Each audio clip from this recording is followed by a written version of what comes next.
Assalamualaikum warahmatullahi wabarakatuh. Perkenalkan, nama saya Ria Kurniawati dengan NIM 1810120 dari program studi Ekonomi Pembangunan pada mata kuliah perencanaan pembangunan. Kali ini saya akan membawakan terkait bagaimana konsep perencanaan pembangunan di dalam daerah. Nah, sebelum kita mengetahui apa sih perencanaan pembangunan, untuk membantu untuk pemahaman pada materi kali ini, saya akan mencontohkan perencanaan pembangunan yang telah diterapkan di daerah Kota Istimewa Yogyakarta, yaitu lebih tepatnya di Kota Yogyakarta. Nah, sebelum kita masuk ke lebih lanjut materi, kita harus tahu apa sih perencanaan pembangunan daerah tersebut. Nah, kali ini perencanaan pembangunan daerah secara umum dapat diartikan sebagai suatu proses penyusunan tahap-tahap kegiatan yang melibatkan berbagai stakeholder pembangunan guna pemanfaatan dan pengalokasian sumber daya yang ada dalam rangka meningkatkan kesejahteraan masyarakat dalam suatu daerah dalam jangka waktu tertentu. Nah, di suatu perencanaan pembangunan, ruang lingkup perencanaan pembangunan daerah itu juga sebagai dokumen perencanaan pembangunan daerah sebagai ataupun landasan pedoman bagi pemerintah daerah dalam melaksanakan pembangunan dalam jangka waktu 5 tahun ke depan atau dalam satu periode. Nah, dalam perencanaan pembangunan itu kita juga dapat menerapkan apa sih visi dan misi ataupun tujuan yang akan dicapai dalam perencanaan ini. Nah, jadi program kerja, sasaran, strategi itu harus jelas di dalam perencanaan pembangunan. Nah, seperti itu. Nah, sebagai pedoman, jadi pada perencanaan pembangunan ini terdapat beberapa persiapan dalam penyusunan rencana kerja pemerintah daerah. Yang pertama, itu terdapat penyusunan rancangan keputusan kepala daerah tentang pembentukan tim penyusunan RKPD. Yang kedua, terdapat orientasi atau mengenai RKPD oleh tim penyusun RKPD. Yang ketiga, terdapat penyusunan agenda tim kerja penyusunan RKPD. Nah, agenda apa sih yang akan dilaksanakan seperti itu? Tim kerja siapa aja yang akan dibentuk dalam tersebut untuk membantu dalam pelancaran persiapan penyusunan rencana kerja. Nah, untuk yang terakhir itu terdapat penyiapan data dan informasi perencanaan pembangunan. Nah, di dalam suatu sistematik RPJMD, yaitu ataupun rancangan perencanaan pembangunan di daerah. Nah, itu terdapat isi dari pendahuluan, gambaran umum yang terdiri dari kondisi daerah tersebut seperti apa. Nah, permasalahan dan isu-isu strategisnya, terus visi misi dan tujuan. Nah, jadi untuk membangun daerah ataupun yang kemajuan itu perlu adanya visi misi dan tujuan. Untuk kedepannya mau diapakan nih daerah tersebut seperti itu. Nah, di sini saya contohkan rencana kerja pemerintah daerah Kota Yogyakarta tahun 2021. Nah, dalam kondisi untuk merencanakan ataupun menyusun perencanaan pemerintah daerah ataupun kinerja 5 tahun ataupun satu periode ke depan itu akan diapakan, itu kita harus melihat kondisi daerah ataupun luasan batasan daerah tersebut. Nah, di sini dapat dicontohkan. Nah, ada peta administrasi Kota Yogyakarta. Di sini ada batas-batasan dari kecamatan, kalurahan, terus untuk dusun, duku. Jadi di sini sangat jelas, teman-teman. Nah, dalam rencana tata wilayah Kota Yogyakarta ini terdapat tahun 2010 sampai dengan tahun 2029. Nah, jadi pada rencana kerja pemerintah daerah itu perlu adanya rancangan ataupun tata wilayah yang akan diperbarui seperti itu. Nah, dalam kondisi ini kita harus sangat memperhatikan bagaimana dalam mengatur wilayah tersebut akan diapakan kota ini untuk keberlangsungan dalam jangka panjang ataupun jangka menengah. Nah, melihat untuk jangka panjang atau jangka menengah itu di dalam perencanaan pembangunan baik daerah ataupun nasional ada juga kondisi di mana harus ada rancangan pembangunan itu dalam jangka panjang dan menengah. Nah, berdasarkan Peraturan Daerah Kota Yogyakarta pada nomor 2 tahun 2010 tentang Rencana Tata Wilayah Kota Yogyakarta. Nah, itu yang pertama, terdapat perwujudan sistem perkotaan. Yang kedua, perwujudan sistem transportasi, dan yang terakhir perwujudan sistem jaringan prasarana lainnya.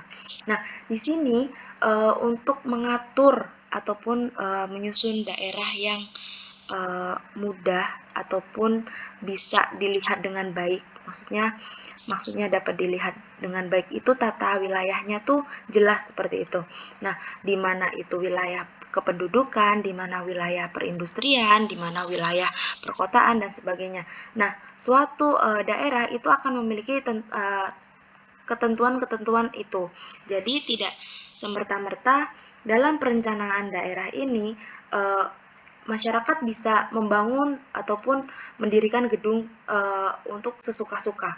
Nah, dengan adanya perencanaan ataupun perancangan untuk kota ataupun daerah, kabupaten dan sebagainya, itu untuk guna sebagai landasan. Seperti apa sih tata kota yang akan dilaksanakan? Seperti apa tata kota yang akan diterapkan? Seperti itu. Nah, dalam pelaksanaan perencanaan pembangunan ini terdapat perubahan ataupun rumusan yang akan digapai seperti itu. Nah, seperti halnya bagaimana sih tata cara penyusunan rencana pembangunan daerah yang diatur dalam peraturan perundang-undangan. Tentunya dalam perencanaan pembangunan itu juga harus dilandasi dengan dasaran hukum, seperti itu teman-teman. Nah, dalam hal ini terjadi perubahan yang tidak mendasar ataupun bersifat parsial dan atau perubahan sasaran dan program tetapi tidak mengubah target akhir pencapaian ataupun sasaran daerah. Maka penetapan perubahan tersebut ditetapkan dengan peraturan wali kota. Nah, jadi ketika wilayah A itu sudah ditentukan sebagai wilayah tata kotanya itu adalah kawasan hijau, maka di sini tidak boleh untuk membangun ataupun mendirikan sebuah hotel seperti itu. Nah, itu akan kena ataupun kena hukum untuk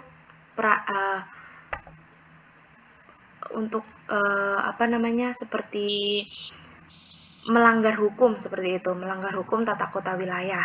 Nah, jadi ketika wilayah A itu sudah sebagai wilayah hijau ataupun wilayah B sebagai wilayah kawasan perindustrian dan sebagainya itu sudah diatur oleh tata wilayah kota seperti itu.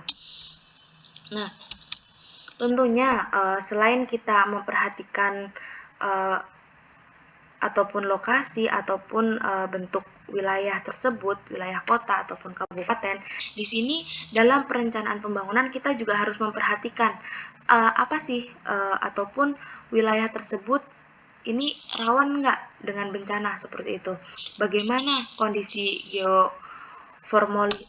geomorfologisnya, gimana dari kondisi umumnya, bagaimana dari segi lingkungannya seperti itu. Nah, tentunya pada kondisi ini kita juga perlu melibatkan aspek-aspek geografisnya. Ya, itu tadi seperti letak ataupun batasan wilayah, terus kondisi topografi, kondisi geologi, kondisi hidrologi, dan kondisi klimatologi. Nah, kali ini saya akan melihat dari segi kondisi geomorfologi. Nah, tentunya di dalam kota Yogyakarta memberikan berbagai keuntungan, sekaligus juga menimbulkan potensi masalah terkait dengan kerawanan terhadap risiko bencana yang mungkin terjadi. Ancaman bencana yang mungkin terjadi akibat kondisi geografis kota Yogyakarta diantaranya sebagai berikut. Nah, tentunya meskipun kota Yogyakarta adalah kota yang sangat strategis atau sering dikenal dengan kota yang tidak begitu luas. Nah, di sini juga memiliki resiko dalam rawan bencana. Yang pertama, terdapat kerawanan bencana letusan Gunung Merapi. Karena dengan melihat secara geografisnya, itu kondisi Jogja adalah sebagai salah satu kota yang terkena dengan view ataupun bagian dari Gunung Merapi, sehingga dari pemerintah daerah itu harus mempertimbangkan seperti apa sih nanti perencanaan yang akan dibuat untuk menangani bencana dan sebagainya. Nah, kerawanan bencana gempa, tanah longsor, banjir, cuaca ekstrim, dan kebakaran. Sehingga dari perencanaan pembangunan ini diharapkan ada ataupun strategis ataupun juga sebagai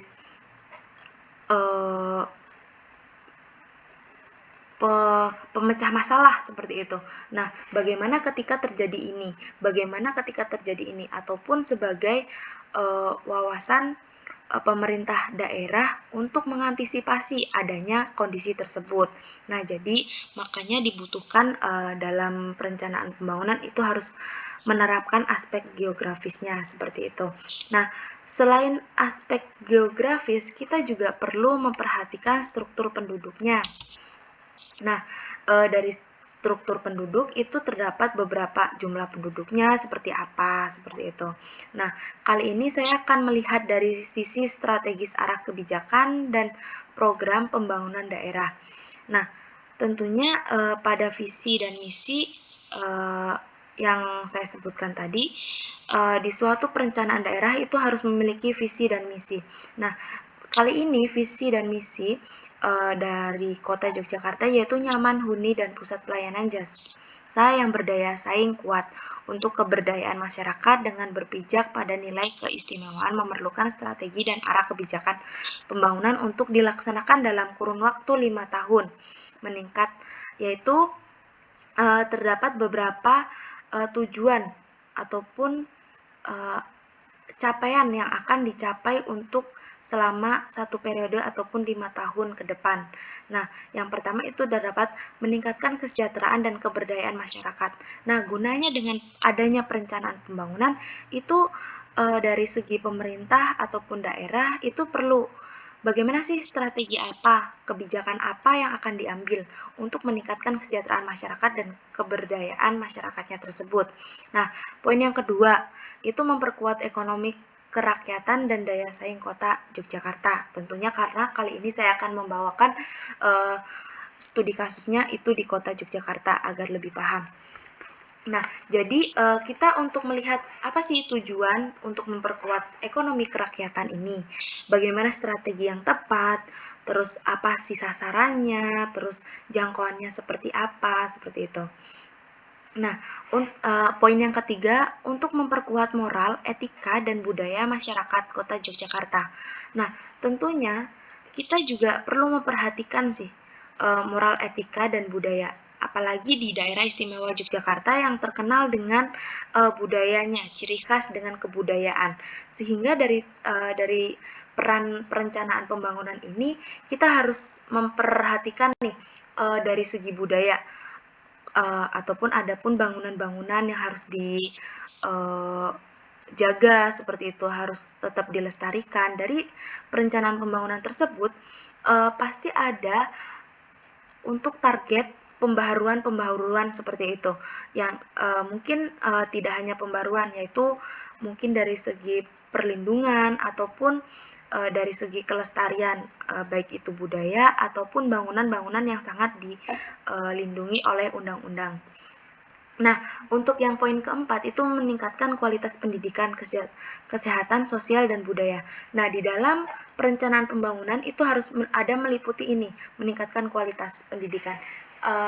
Bagaimana dari sistem perencanaan dari segi kota ataupun kabupaten, daerah, ataupun nasional itu perlu adanya bagaimana sih strategi, kembali lagi strategi apa yang akan dilakukan untuk meningkatkan kualitas pendidikan di daerah tersebut. Jadi dengan adanya perencanaan pembangunan ini agar landasan ke depan ataupun perencanaan pembangunan tersebut tuh udah secara sistematis apa yang dilakukan itu sudah secara berlandaskan tujuan dan visi misi seperti itu. Nah, poin kelima itu untuk memperkuat tata kota dan kelestarian lingkungan. Nah, tentunya pada suatu daerah itu kita contohkan saja di Yogyakarta pada tahun 2021 ini dengan kondisi pandemi COVID-19 itu tetap untuk perencanaan daerahnya tuh jalan, yaitu memperkuat tata kota ataupun kelestarian lingkungan.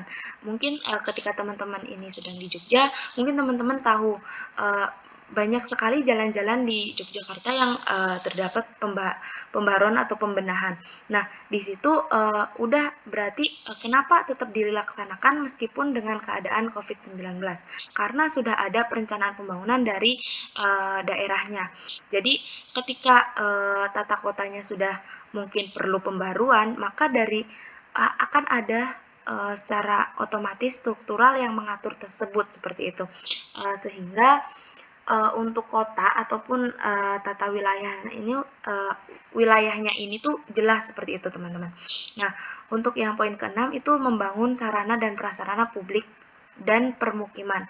Nah, jadi kembali lagi ke poin yang tadi. Jadi harus jelas nih, sarana apa ataupun prasarana publik apa yang dibutuhkan. Nah, kawasan apa di daerah tersebut seperti itu, baik itu pemukiman, industri. Nah, jadi dengan adanya perencanaan pembangunan ini, sehingga untuk sarana dan prasarana itu tidak terlewatkan, ataupun ketika ada sarana atau prasarana yang rusak, itu harus ada pembaruan seperti itu. Nah, yang tentunya udah ada untuk susunan untuk segi material ataupun segi perencanaan pendanaan biaya, alokasi penempatan nanti siapa yang akan ditugaskan dalam pembenahan tersebut, proyek apa yang dilakukan, di titik mana saja yang akan pembaharui seperti itu. Nah, untuk poin ke-7 itu terdapat meningkatkan tata kelola pemerintah yang baik dan bersih.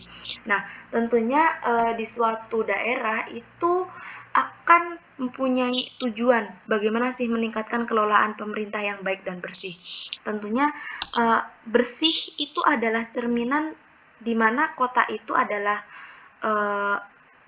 bisa ataupun mampu meningkatkan kualitas SDM-nya ataupun SDA-nya seperti itu.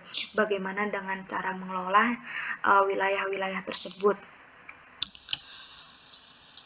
Nah, tentunya di sini juga perlu memperhatikan pengembangan kawasan-kawasan yang perlu diketahui seperti itu.